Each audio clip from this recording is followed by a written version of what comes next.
Donnie and Dolly. The team is supported by ableauctions.ca. Closing your business? We can help. You gonna be okay? Yeah. All of our guests today, including Jeff Paterson, standing by from Sekeres and Price. Brought to you by our title sponsor, Able Auctions and ableauctions.ca. Referring back to our first segment, Kobe from Idaho, Delaney's OK Tire and Langley inbox. Donnie, there are 10-year NHL vets that can't handle the pressure of a hot hockey market. You can't expect a 17-year-old to be able to do that straight out of the gate. That's essentially an 11th grader versus one of the most passionate fan bases in hockey. Come on, you know better than that. Thank you. But what did I just say? It's up to the parents, the agents, the people surrounding that 17, 18-year-old or 18-year-old. A fifth overall pick. To say, look, you've got it pretty good. That's not normal for a kid to go fifth overall and have a city turn on him, Don. It's wrong. Well, I think it's normal. It's not normal. I think it's normal to hide away from it. I think maybe it's human nature. Easier said than we see all the hate. It affects us. We're human. Well, anybody can on Twitter. Yeah. Jeff Paterson joining us from Sekeres and Price, the Rink-Wide podcast, and the Hockey News. Jeff, thanks for doing this, sir. How are you? Well, I'm good, Donnie, although I got a bone to pick with Rick. Rick's talking about the hate. I said on Twitter this morning, you have JP Barry on the show, and I'm on the show. I said, who's your favorite JP? And Rick said, not me. So, I'm crushed right off the bat. It was a joke. 1. 2, I love you. 3, you're still behind JP Barry. Always will be. Fair enough. That's pretty good company to keep. Well, Jeff, talk to your parents and your agent, your advisors, and maybe they can smooth things over, okay?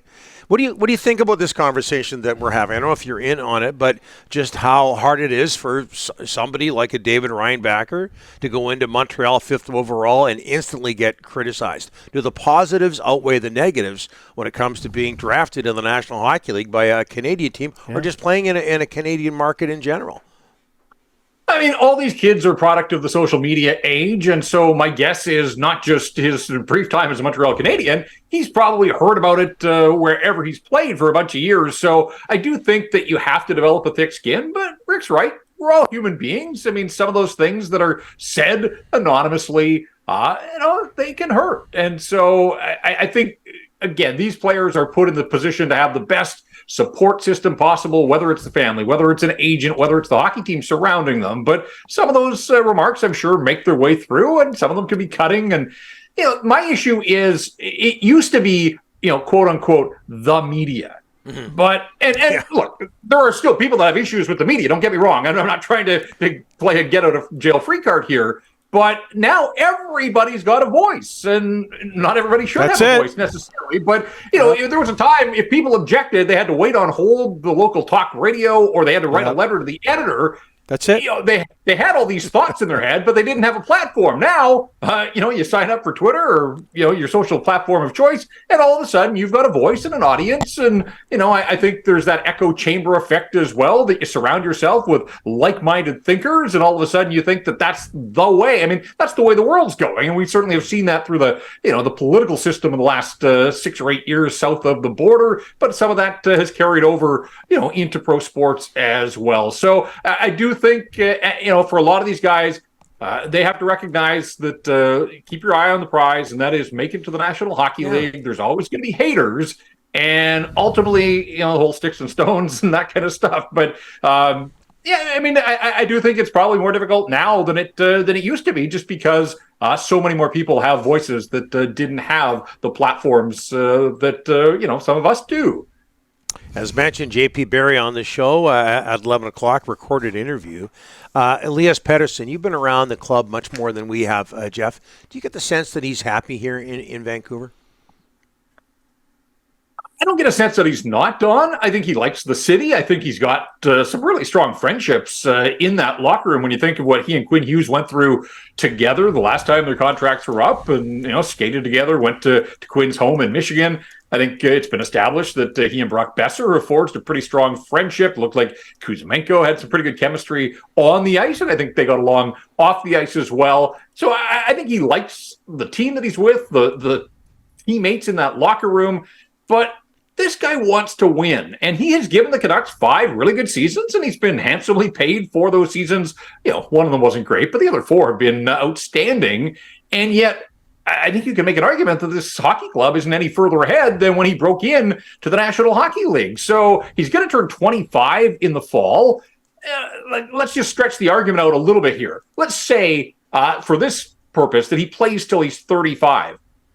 He might play a little longer than that, but 10 more years is 10 cracks at the Stanley Cup. That's a pretty short shelf life if it's truly all about winning, and you're not going to win the cup every single year. So I just think that the start of this coming season is so big, given the starts that they've had, but also what's at stake for him and the organization. If the Canucks are to flame out yet again, 3 straight coaches, 3 bad starts, where's that to leave Elias Paterson as he heads into these sort of contract negotiations that obviously are going to establish a lot about his future, but also the direction of the hockey club. So I think more than anything, he's competitive. He wants to win. Now, to your poll question, am I confident that it's going to get done?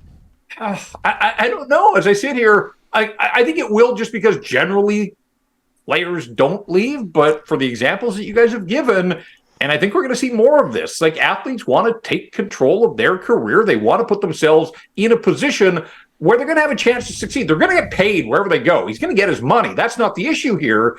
It's what's the best situation for him, and how long should a guy be patient and wait? And if you think about it, if this season does go sideways, then there's 2 years left on Thatcher Demko's deal. There's only 3 years left for Quinn Hughes on that current contract. All of a sudden, the conversation does shift a little bit. So this is a massive year. The stakes are high.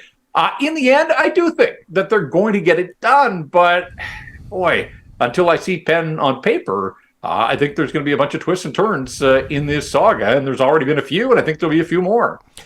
Jeff, July 1st, Canucks, Susie, Cole, Bluger, they really did what they wanted to do, and that was to get bigger, harder to play against. They're going to block more shots. The PK is going to be better.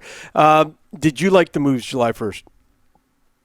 Yeah, I think they addressed weaknesses, and that's important. They didn't blow the bank or the budget. They didn't lock into long-term deals. Now, we heard that a lot of players wanted to go short-term because they know what's coming with the salary cap. So within that sort of context, I think the Canucks did reasonably well. I think their defense is better. But in saying all of that, Rick, it does nothing to change questions that we still have about Brock Besser, Connor Garland, Vasily Podkolzin, Nils Höglander. We know that Elias Paterson can be and probably will be a star. Quinn Hughes, obviously, at that level. Thatcher Demko has to be more like he was late in the season as opposed to the start of the season. But when I look at their overall roster, and I've kind of played with a little bit of this, and I came up with a couple of possible opening night lineups, boy, I still have questions about, is this team good enough?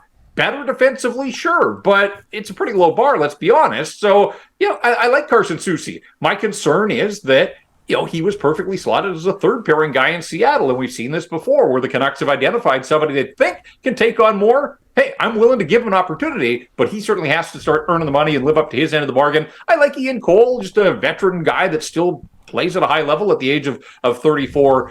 Teddy Bluger, not a perfect third-line center in my mind. I'd like a guy that generates a little bit more offense. You don't want to think about injuries to Paterson or Miller ahead of him on the depth chart, but, in the event that one of those guys went down for any length of time, I don't think he's the kind of player that can play up a whole lot higher in your lineup. So in my world, I would like your third-line center to deliver a little more offense, but preventing goals is important too. And if he can come in and help on the penalty kill and win some key faceoffs, then certainly he could benefit this hockey club. So, yes, small I improve, but again, the bar was pretty low. And still, when I step back and look at the overall roster, I've got concerns that this group, as constructed, can and will be a playoff team in a pretty tough Western Conference. We haven't talked to you since the Canucks drafted Tom Wielander at number 11. Now, you've been out at development camp at UBC. I don't know if Tom Wielander is the answer, but what or who has stood out at UBC, where there's a scrimmage tonight at 6 o'clock? Yeah, I was out there yesterday. That was my first time putting eyes on Tom Wielander for myself. And as advertised, slick skater, looks polished. Again, for an 18-year-old. Now, you'd like to think that a guy would stand out in a camp like that where there are a lot of later round draft picks and free agents. And let's be honest, the bulk of the guys at this camp will never see the National Hockey League. So it was one session, essentially a practice at that. And so, I can't deliver the verdict on Tom Willander and whether he's going to turn out to be what the Canucks are hoping. But I like the pick. I think they had to come away from that draft with a defenseman or a center. And so, sure, the comparison is always going to be there with Zach Benson. I just don't think this year that Benson was the player for them. They needed a defender. And so, so many of the dots were connected between the Canucks and Tom Willander. And, on draft day, I like the selection, and watching him yesterday. Now, tonight's a scrimmage. I think that's more of an evaluation situation where, game action, you can, see a guy with his reads and his reactions and, how does he handle himself at both ends of the ice. I will say that the other Elias Paterson, the defenseman, he looks promising to me. Just he looks the part of a pro already, a year removed from his draft, got good size, fairly decent mobility. Yadi Yermo is a guy that's been on their radar for a while now. I think he was a 2020 third rounder.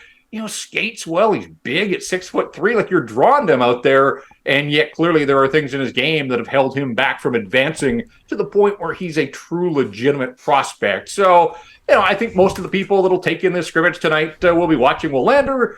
Clearly they're going to watch Jonathan Lekkerimäki as well. And then from there, Akito Hiroshi, Cole McWard, Max Sasson, who joined the organization late last season. Those are some of the names, and we'll see what they look like in game action against their peer group. All right, Jeff, this is our last hit before we go on holidays, and you've been with us since day one, and we can't thank you enough. Have yourself a great summer. Yeah, and to you guys as well, and just congrats on everything that you've accomplished in the first couple of years of the program. I mean, it really has become a fixture already, not a surprise with the two of you, and of course the brains behind the operation, Ryan there at the controls. So it's been a blast every Wednesday. You guys have earned some time off. Go enjoy the sunshine, and we'll reconvene when hockey season begins in the fall. Looking forward to it. Jeff, thanks so much. You bet.